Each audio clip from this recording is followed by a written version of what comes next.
ఈరోజు మన ఈకేటీఎస్ సర్వీసులో ఏ గ్రహం ఉన్నత స్థానంలో ఉంటే ఏ ఫలితాలు ఇస్తాయి లగ్నం నుంచి 12 భావాలు చెప్పుకున్నాం. అయితే దానికి ఆపోజిట్గా 12 భావాధిపతులు నీచపడితే వచ్చే ఫలితాలు ఏమిటి, వ్యతిరేకతలు కూడా చెప్పుకోవాలి.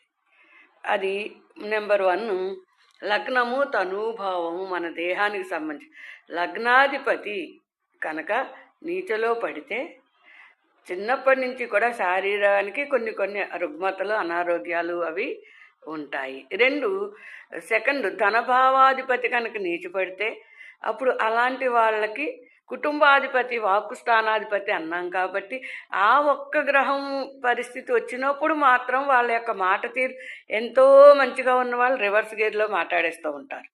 నెమ్మది అన్నవాళ్ళు ఎదిరించేస్తూ ఉంటారు. ఏంటి వీళ్ళు ఇలా మారిపోయారంటారు. అది ఆ సడన్ చేంజెస్ అనేవి ఈ 2వ స్థానాధిపతి నీచిపడితే ఉంటుంది.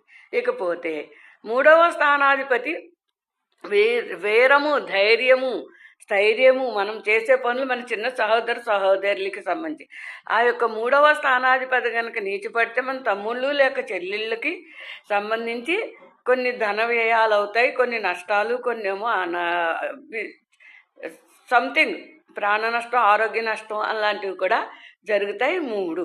నెక్స్ట్ గృహాధిపతి 4వ స్థానాధిపతి నీచపడితే ఇప్పుడు మనం ఏమనుకున్నాం, 4వ స్థానం మాతృస్థానం, తల్లి, వాహన స్థానం వాహనం, విద్య డిగ్రీ తర్వాత విద్య, ఇంటర్మీడియట్ తర్వాత విద్యని 4వ స్థానంగా చెబుతున్నాం. కాబట్టి ఈ స్థానాధిపతి కనుక నీచిపడితే అక్కడ ఇంటర్మీడియట్తో ఆ చదువు కొన్నాళ్ళు ఆగిపోతుంది. ఆ అబ్బాయి లేక అమ్మాయికి చదువు బ్రేక్ పడిపోతుంది అనమాట. నెక్స్ట్ తల్లికి ఆరోగ్యం పాడవడం, వాహనాలకి రిపేర్లు రావడం, లేదా వాహనాలు ఇల్లు అమ్మేసుకోవాల్సి రావడం, ఇలాంటి పరిస్థితులు 4వ స్థానాధిపతి నీచపట్టినప్పుడు మనకి వస్తాయి.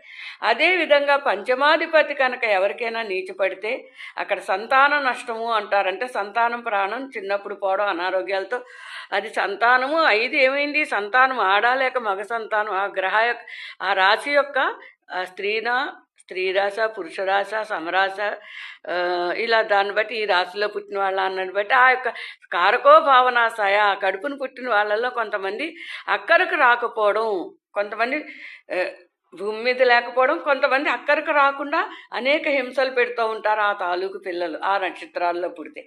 దాన్ని పంచమాధిపతి అన్నాం. మరి 6వ స్థానాధిపతి నీచపడితే మనకు ఎంతో ఇష్టమైన స్నేహితుడు లేక స్నేహితురాలు అనే వాళ్ళకి కొంచెం ఆయుష్ తక్కువగా ఉండడం, సో అలా వినకూడని వార్తలు స్నేహితులకు సంబంధించి వింటాం.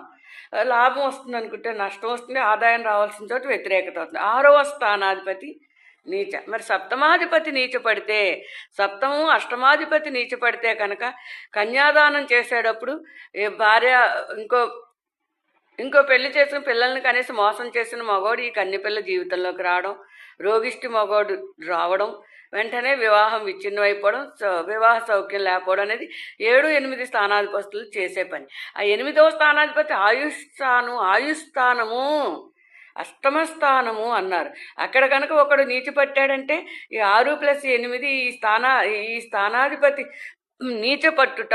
దీనివల్ల వివాహానంతరం మనిషి చావు బతుకు సమస్యలు, అనారోగ్యం, ఇతర భర్త వల్ల వచ్చేటువంటి కొన్ని అనారోగ్యాలు, అధైర్యాలు, ప్రాణగండాలు కూడా వచ్చేస్తాయి, ప్రాణాలు కూడా పోయే అవకాశం. దీన్ని కుజదోషంగా కొంతమంది చెబుతున్నారు.